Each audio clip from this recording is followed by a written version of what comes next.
serangnya pergi dengan membawa senjata api.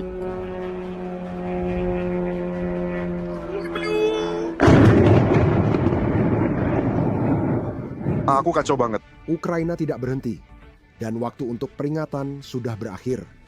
Beberapa hari yang lalu, krisis besar melanda Moskwa. 12 wilayah padam usai serangan besar Ukraina, menyebabkan 20.000 warga Rusia terjebak di terowongan dan seluruh lalu lintas jalan terhenti. Sementara Putin berjuang mengatasi kepanikan ini, kepala pasukan drone Ukraina secara terbuka mengumumkan bahwa ini bukanlah gangguan sementara. Ini kenyataan baru. Musim dingin ini akan ada pemadaman listrik besar-besaran di Rusia. Beberapa jam setelah pengumuman itu, Ukraina menepati janji tersebut. Mereka melancarkan serangan besar seperti yang mereka katakan. Dalam satu malam, drone Ukraina menyerang 5 pembangkit listrik di Rusia, memutus listrik jutaan rumah dalam hitungan detik. Tapi Ukraina tidak berhenti di situ. Mereka juga meledakkan pipa utama yang terletak di Moskow, yang mengangkut jutaan ton bahan bakar, solar, dan bensin ke militer Rusia. Pesannya jelas, zona belakang Rusia tidak lagi aman. Putin tidak bisa melindungi militernya atau ekonominya. Kremlin tidak berdaya. Saya Sam, berikut pembaruan Ukraina untuk Anda. Mari kita mulai dengan serangan drone Ukraina yang menghancurkan 5 pembangkit listrik Rusia. Serangan ini bukan sekadar Ukraina pamer kekuatan atau semacamnya. Beberapa jam sebelum serangan itu, Rusia menggempur warga sipil Ukraina, menewaskan 15 orang dan melukai 20 lainnya. Ini salah satu hari paling mematikan bagi warga Ukraina dalam beberapa bulan terakhir. Jadi, seperti yang dijanjikan Presiden Zelensky bulan lalu, Ukraina akan membalas setiap kali Rusia menyerang energi Ukraina atau warga negara Ukraina. Itulah alasan tepat mengapa drone Ukraina menyerang pembangkit listrik Rusia. Berikut salah satu wilayah yang diserang. Beginilah penampakannya setelah serangan itu. Saya tidak tahu, saya sedang merekam video. Di sana ada pabrik, itu tempat parkir, tapi kamu tidak bisa melihat apa-apa. 2 lentera menyala. Itu saja, tidak ada cahaya dimanapun. Sekarang, ini adalah serangan besar. Menghantam 5 pembangkit listrik di berbagai wilayah di selatan dan utara, kemungkinan jutaan rumah tanpa listrik. Sebelum membahas mengapa ini mematikan, saya akan tunjukkan akibat serangan Ukraina pada 31 Oktober malam Halloween. Sekarang kita sudah membahas serangan ini tepat saat itu terjadi, kita sudah membahas bagaimana Ukraina melakukannya dan kerusakan seperti apa yang mereka timbulkan. Inilah laporan yang kami terima keesokan harinya saat orang Rusia mulai menyadari kenyataan baru mereka. Pemadaman listrik besar melumpuhkan Moskow, menghentikan kereta metro, dan lalu lintas di ibu kota Rusia. 12 wilayah di Oblast Moskow, termasuk kota Moskow pusat, mengalami pemadaman listrik. Dan karena hal ini, bisnis-bisnis ditutup, kantor-kantor ditutup, bahkan beberapa gedung pemerintahan juga ditutup. Selain itu, troli, tram, dan bahkan lampu lalu lintas juga dimatikan hampir sepanjang hari. Tapi yang terburuk, 43 kereta terjebak di dalam terowongan. Saat lampu padam, mereka terjebak di terowongan bersama 20.000 penumpang. Para penumpang harus dievakuasi oleh pemadam kebakaran karena listrik tidak akan kembali dalam waktu dekat. Seperti yang saya sebutkan di video sebelumnya, ini salah satu serangan terbesar pasukan Ukraina dalam beberapa bulan terakhir. 700, mungkin 800 drone masuk ke dalam Rusia, dan itulah sebabnya kerusakan yang kita lihat begitu luas. Ratusan ribu orang di ibu kota merasakan penderitaan akibat invasi yang dimulai oleh Putin. Namun, pemadaman listrik nyatanya tak berdampak pada militer Rusia. Namun, saat itu adalah malam Halloween dan Ukraina membagikan hadiah kepada semua orang. Jadi, mereka tidak akan melupakan tentara Rusia kecil, jadi mereka punya operasi khusus hanya untuk mereka. Lihatlah ini. Ini adalah pipa minyak Cold Sevo. 3 pipa di Moskow ini digunakan tentara Rusia untuk mengangkut bahan bakar jet, solar, dan bensin. Dan mereka menggunakan banyak sekali bahan ini. Jutaan ton bahan-bahan ini diangkut setiap tahunnya. Nah, sebagai hadiah Halloween, Ukraina memutuskan untuk meledakkan semuanya secara bersamaan. Bagian terburuknya adalah Putin tahu pipa-pipa ini sangat penting. Jadi dia memasang jaring anti-drone dan di atas itu dia juga menempatkan keamanan bersenjata hanya untuk melindungi pipa tersebut jika terjadi serangan seperti ini. Sayangnya semua itu tidak berhasil. Sekali lagi, membuktikan bahwa tentara Rusia adalah musuh terbesar Putin. Apa gunanya menghabiskan jutaan untuk jaring jika tidak bisa menghentikan drone? Memperburuk situasi Kremlin. Setelah serangan ini, kepala pasukan drone Ukraina menyampaikan pesan terbuka untuk Putin. Dan itu bukan sesuatu yang ingin didengar oleh Putin. Lihatlah sekarang, sedikit konteks. Pesan ini datang hanya beberapa jam setelah pemadaman listrik di malam Halloween. Saat itu, warga Moskwa dan Rusia mengalami pemadaman listrik. Ini yang dia katakan tentang peristiwa itu. Ini tidak menakutkan, hanya agak merepotkan. Biasakan saja. Di wilayah rawa, penerbangan burung ini tak terduga dan tak terjadwal, sehingga disebut burung Ukraina bebas. Dia membahas drone.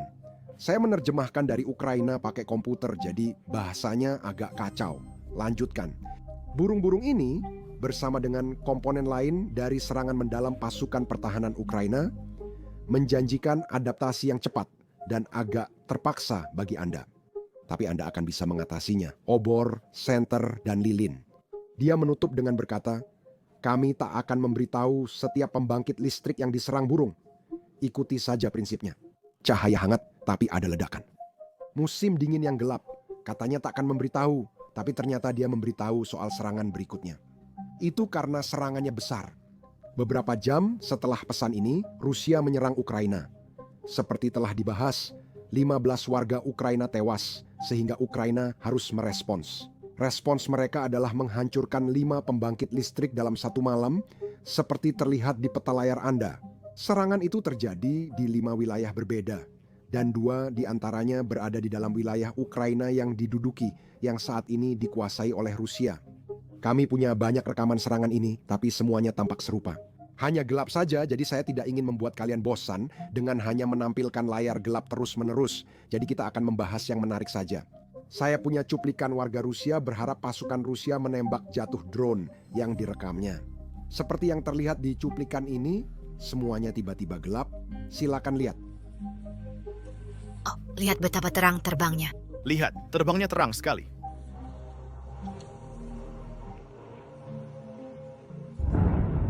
Sekarang Burma akan menembaknya jatuh. Mordecai akan segera menembaknya jatuh.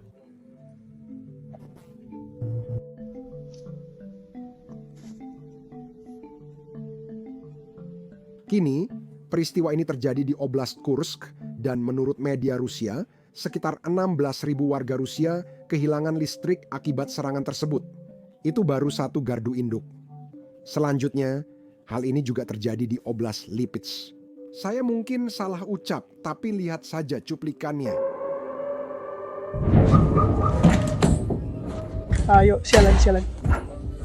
Sekarang wilayah ini, kita tidak punya angka pasti berapa banyak orang yang terdampak, tapi kita akan menghitungnya nanti. Berdasarkan data tentang jumlah listrik yang diambil dari jaringan Rusia. Pembangkit listrik berikutnya terletak di Luhansk, wilayah Ukraina yang diduduki dan dikuasai Rusia. Lihat. Ya.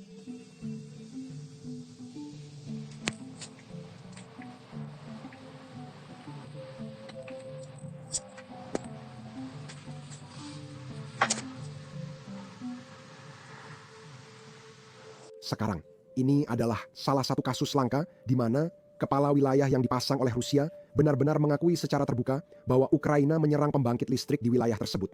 Dan alasan dibalik ini bisa jadi karena serangan Ukraina benar-benar luas. Mereka menyerang 4 gardu listrik yang berbeda di beberapa distrik berbeda di wilayah ini. Berita ini menyebar luas, hingga orang-orang di Rusia pun membicarakannya. Kami sebenarnya memiliki seorang jenderal Rusia atau mantan jenderal Rusia yang membantu Putin mengambil alih Luhansk dan Donetsk pada tahun 2014. Dia menulis di Twitter soal serangan ini dari sel penjaranya, jadi saya rasa media Rusia meliputnya. Karena itu, pemimpin lokal harus mengakui ini bukan puing Ukraina tapi drone Ukraina.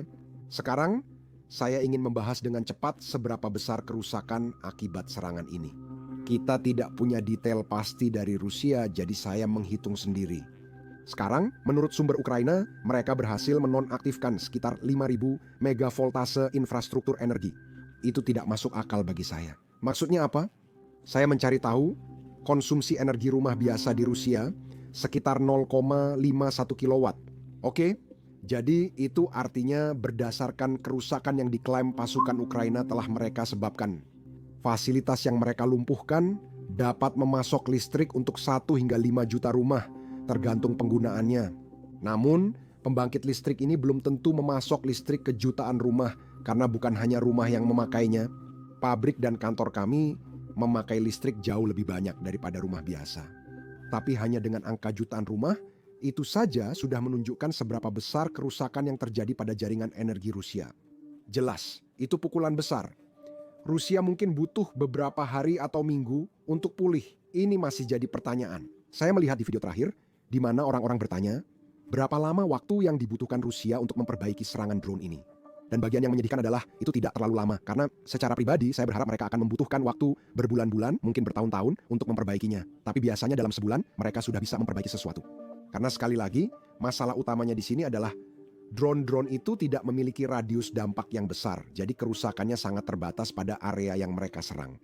Tapi bagian baiknya dari semua ini adalah Ukraina menyerang hampir setiap malam. Meski Rusia bisa memperbaiki dengan cepat, mereka harus memilih kilang mana yang diperbaiki lebih dulu dan mana yang tidak karena keterbatasan sumber daya. Masalah lain industri Rusia adalah semua kilangnya yang berjumlah sekitar 34. Kalau saya tidak salah ingat, kilang-kilang itu dibangun oleh perusahaan barat menggunakan komponen-komponen dari barat. Dan sekarang karena Rusia sedang dikenai sanksi, mereka sangat kesulitan mendapatkan komponen pengganti ini yang dirusak oleh drone Ukraina. Artinya, banyak kilang rusak perlahan akibat serangan berulang karena sebagian komponen tidak bisa diperoleh Rusia. Saya kira karena pasarnya sangat kecil, lebih mudah untuk diawasi. Anda tahu, jika pasarnya benar-benar besar, seperti kalkulator, Rusia bisa saja mengambil dan membeli dari negara yang membeli dari Amerika Serikat. Namun, jika pasar kecil, pemerintah barat lebih mudah menegakkan sanksi, sehingga Rusia lebih sulit menghindarinya.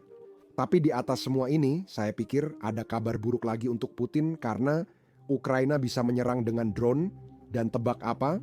Mereka mendapatkan akses ke semakin banyak rudal. Dan saya tidak sedang membicarakan rudal Tomahawk, saya sedang membicarakan rudal buatan dalam negeri Ukraina. 3 hari lalu, Presiden Zelensky mengonfirmasi Ukraina telah 9 kali memakai rudal jelajah Flamingo selama perang ini. Dan selain itu, dia mengonfirmasi dalam konferensi pers yang sama atau percakapan yang sedang dia lakukan bahwa mereka berharap bisa memproduksi massal rudal ini akhir tahun. Artinya, kita bisa berharap lebih banyak rudal tiba di wilayah Rusia dan yang dikuasai Rusia dalam beberapa bulan ke depan. Baru-baru ini, Angkatan Laut Ukraina mengonfirmasi penggunaan rudal Neptunus untuk menyerang fasilitas utama Rusia pada Halloween. Ini adalah pembangkit listrik Thermal Oriel. Sekarang, bagian paling lucu dari cerita ini adalah kepala wilayah tersebut, gubernur atau apapun sebutan orang Rusia untuknya, mengatakan bahwa semua kerusakan itu disebabkan oleh puing-puing drone. Dia bilang begitu, tapi rekaman serangan itu kemudian muncul. Kalian lihat sendiri dan beritahu saya apakah ini tampak seperti puing drone.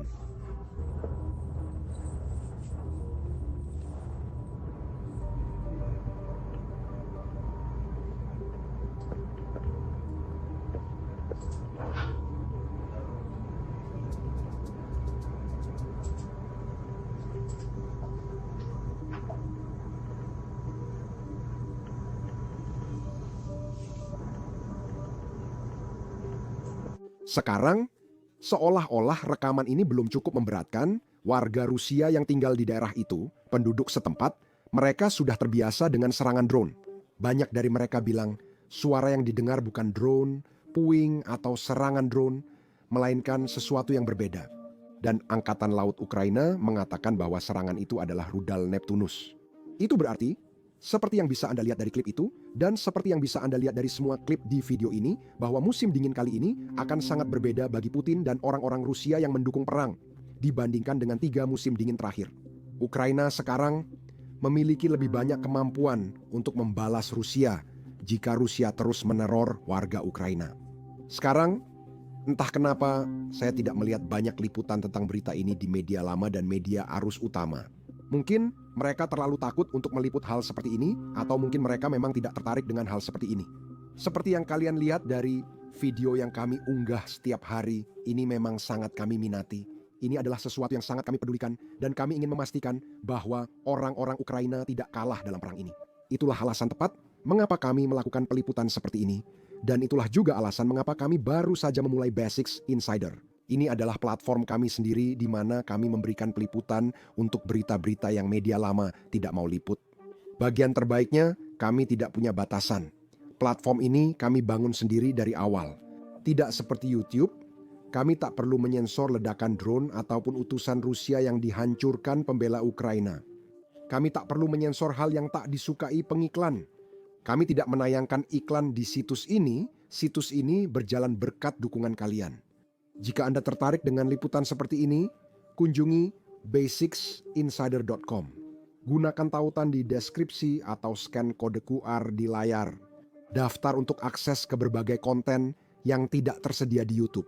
Dan selain itu, kami berencana membuat lebih banyak dokumenter dan lebih banyak video tanya jawab setiap minggunya. Jadi silakan kunjungi situs webnya dan daftar hari ini. Anda akan mendukung channel ini dan juga mendukung liputan yang kami lakukan di sini. Terima kasih banyak.